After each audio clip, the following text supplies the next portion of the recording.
சரியா அவர் எடுக்க முடியும். டெசிஷன் மேக்கிங் என்பது லீடர்ஷிப்ல ரொம்ப முக்கியமானது. அதை விட முக்கியமானது டெடிகேஷன்.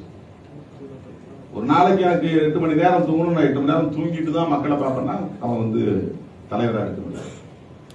எனக்கு குடும்பம் இருக்கு, பெண்டு பிள்ளைகள் இருக்காங்க, அவங்களெல்லாம் பார்த்துட்டு அவங்கள செட்டில் பண்ணிட்டு தான் நான் வந்து தொண்டு செய்வேன் மக்களுக்கு அப்படின்னா தொண்டு செய்ய முடியாது. ஒரு நாளைக்கு 8 மணி நேரம் நான் என்னால தூங்க முடியாது, 3 மணி நேரம் தான் தூங்கணும். 6 மணி நேரத்தை அல்லது 5 மணி நேரத்தை மக்களுக்காக நான் செலவு செய்வேன். என்னுடைய உறக்கத்தை கூட நான் செலவு செய்வேன். டெடிகேஷன். எனக்குன்னு இருக்கிற நேரத்தை மக்களுக்கு நான் செலவு பண்ணணும். எனக்குன்னு இருக்கிற நேரத்தை மற்றவர்களுக்காக நான் செலவு பண்ணணும். என்னுடைய ஆற்றல் மற்றவர்களுக்கு செலவாகும். என்னுடைய ஆற்றலை நான் விலை பேசக்கூடாது. நான் அவங்க கூட வந்துட்டு வந்தேன்னா எனக்கு வந்து இது வேணும், வண்டிக்கு டீசல் வேணும், எனக்கு பெட்ரோல் வேணும், எனக்கு ரூம் அகாமடேஷன் வேணும்,